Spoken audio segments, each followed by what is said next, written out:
to do all the cards around the middle first.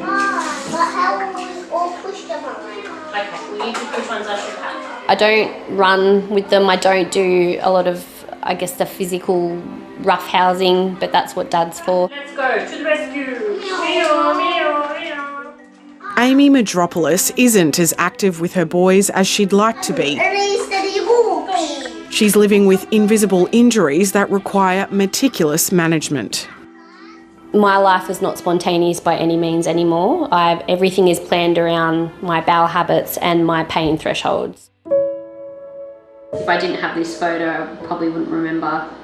Amy suffered severe physical injuries after a difficult birth with her first son. So that's immediately after we had Bob.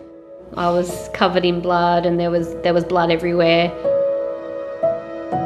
It was quite a long, lengthy, painful labour, over 20 hours. So they tried the vacuum 6 times and then that failed, so massive episiotomy and then forceps delivery. In terms of pain, I've never experienced anything like it in my life. In the weeks and months after Bobby was born, Amy experienced intense pain.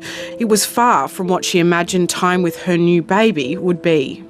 I felt very trapped because physically I couldn't do much, I couldn't move. He was the perfect baby and I didn't really get to enjoy him because of everything else that was happening. Yeah, you must feel like you really missed out. Yeah, I do, and it's not until, I mean, he's 5 now, and especially when his brother came along and I'll say to my husband, I don't remember this with Bobby, because I've literally just put that into a box because it was, incredibly painful and traumatic. Women quite often have gone to seek support for what they're experiencing postnatally, but they're told it's just normal. And so it's normalising some completely debilitating symptoms. The Australasian Birth Trauma Association surveyed 800 women who'd experienced birth injuries. Half reported ongoing pain, 44% suffered urinary incontinence and 18% faecal incontinence. 85% said they'd experienced negative impacts on their mental health.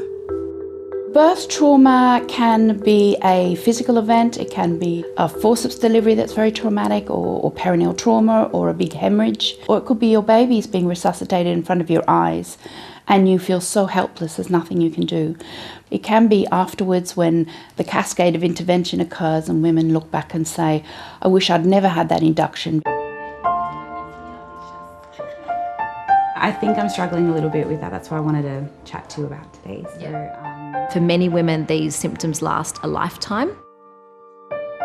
The research that I did was that we followed up women an average of 4 years after having a 3rd or 4th degree tear. And what we found was that 51% of these women were still experiencing symptoms that the average individual of society would deem unacceptable. And I think that is staggering. Physiotherapist Liz Evans researches and treats women who've suffered birth injuries but says not all have access to specialists like her. There are huge geographical barriers. And so, if it's too hard to kind of get there, they don't have access to this quality care. The other really important barrier here is financial barrier.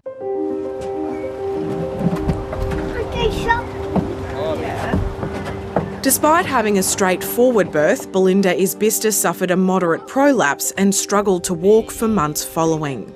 But some of the most debilitating symptoms Belinda has experienced are psychological. It was really tough, the first 6 months in particular. And as a mental health nurse, I felt quite ashamed that I was experiencing poor mental health myself. You become quite depressed and hopeless about your situation.